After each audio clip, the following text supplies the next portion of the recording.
Мұхтар Әуезов атындағы Әдебиет және өнер институты қазақ әдебиеті мен фольклорын және өнерін зерттейтін ғылыми мекеме. Қазіргі таңда институт ғалымдары уақыт пен кеңістіктегі мәдени құндылықтар транзиті деп аталатын ғылыми-техникалық бағдарламаны жүзеге асыруда. Нысаналы бағдарлама жалпы адамдық және ұлттық мәдени құндылықтардың тарих желісіндегі ұлт болмысына әсер ықпалын зерделеуге бағытталады. Соңғы 3 жылға арналған Мұхтар Әуезов атындағы Әдебиет және өнер институтының мақсатты нысаналы бағдарламасы бұл уақыт пен кеңістіктегі мәдени құндылықтар транзиті деп аталады.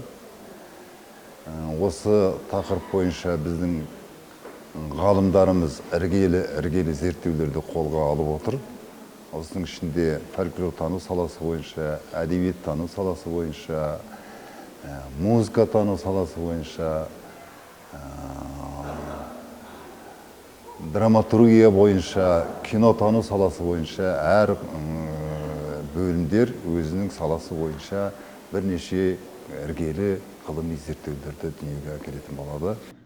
Зерттеу барысында мәдени құндылықтарды сақтау бойынша әзірленген практикалық ұсынымдар ізденімпаз тұлғаны тәрбиелеу ісінде кеңінен қолданыс таппақ.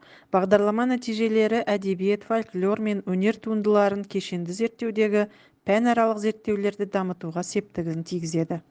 Әрине біз бұл жерде уақыт пен кеңістіктің аясындағы мәдени құндылықтары транзиті деп алып отырғандықтан тек қана тарихтың бойындағы мәдени құндылықтардың жаңағы берілу жолына ғана емес, біз кеңістік аясында, яғни жаһандағы басқа озық мәдениеттердің, әлем халықтарының мәдени құндылықтарының да осы біздің кеңістігіміздегі қазіргі бір интеграциялық үдерістерін зерделеуге талпыныс жасап жатырмыз.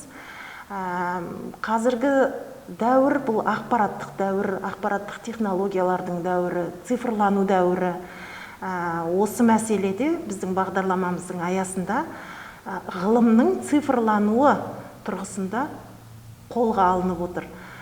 Бұл өздеріңіз көргендей, мына қолжазба мұрамыздың ежелгі фольклорлық мұралардың қолжазба түрінде аудио, видео, фото таспаларда ескі форматта сақталып келе жатқан материалдарды бүгінгі күнгі сол мұраға қызығушылық танытатын қауым үшін қолжетімді еткізу, яғни цифрлық қазіргі заманауи форматқа түсіру мәселесінде қолға алып отырмыз.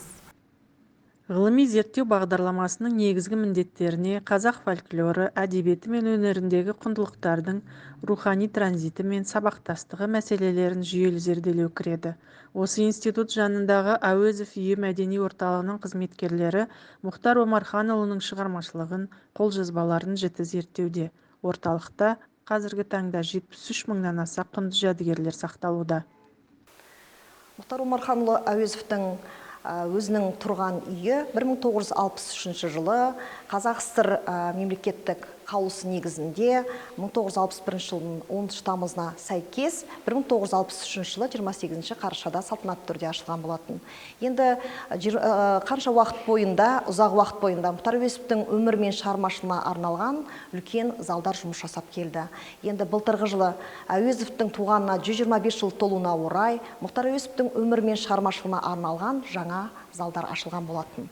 Бұл жерде бізде ұшқан ұя, білім бастауы, ғылым жолында, жолсыз жаза, алаш арыстары, Абай романы, Абай бөлімі сияқты көптеген қосымша бөлімдер ашылған болатын.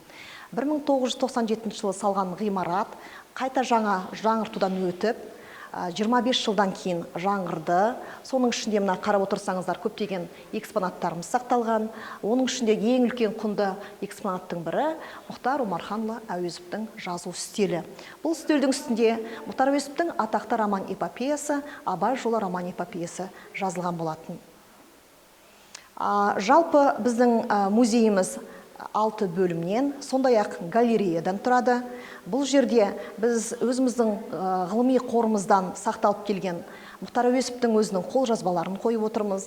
Шығармалары 50 тілге аударылған советтік кезеңдегі, сондай-ақ басқа да кейіннен тәуелсіздік кезеңде шыққан шығармаларды да біздің экспозициямызға шығаруды жөн көрдік. Және де тағы да бір ерекшелік бұл музейіміздің жаңа технологиялармен қамтамасыз етілуі, мысалға QR-код, және де сол сияқты мына жерде біз байқасаңыздар тач экрандарды да байқауымызға болады. Бұл тач экрандар арқылы қазақ, орыс, ағылшын тілінде Мұхтар Әуезовтің өмірі мен шығармашылығына арналған, сондай-ақ деректер, қосымша мәліметтерді беріп отырмыз. Зерттеу нәтижелері бойынша ғылыми мақалалар жарияланып, монографиялар мен сөздік шығару, академиялық басылымды әзірлеу жоспарланған. Басты мақсат – мәдениет, білім беру, ақпараттандыру салаларында дала мәдениеті құндылықтарының жүйесін насихаттау болып отыр, дейді ғалымдар.